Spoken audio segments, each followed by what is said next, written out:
Okay. I'll get him on the show next time. Okay. And he was here in the late 90s, and and I told him the easiest way. In those days, we had block phones that looked like this, cell phones that looked like this, bricks. And I told him, I said, when you go back to London, change the phone number and say in the message, if you don't have my phone number, fuck off, you're out of my life.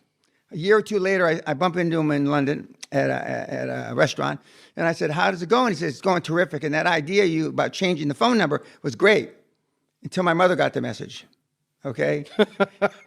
And I mean, most of the people that we attract people, the law of self-attraction is, they're talking about positive attraction, but it also works in the negative way. Most of the people that we are associating with remind us of ourselves. They don't remind us of some world-class Olympian, or they don't remind us of, Andrew Carnegie, who just comes from down the road here, arguably the richest guy who ever lived.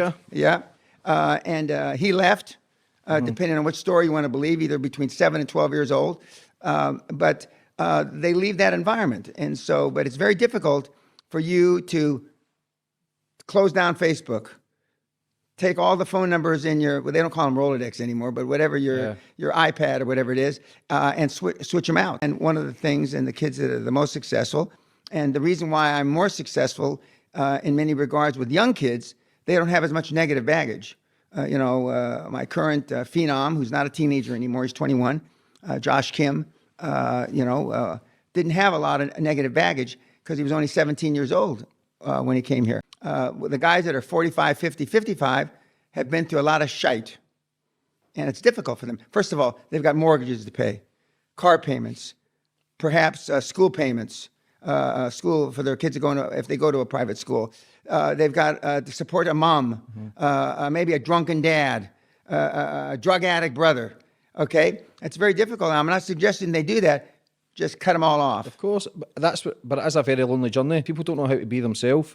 There's no creativity. There's no individuality. And like you says there, the people who you surround yourself with, the people you become.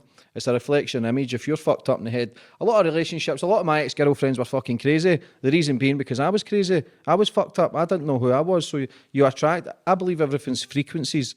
I believe you attract who you are. Like attracts like as well. And it's difficult because to change your life and to be successful, it's fucking lonely. It's lonely. And I've experienced this the last year, and I don't speak to people, but then people think I'm become above my station where I don't care about them.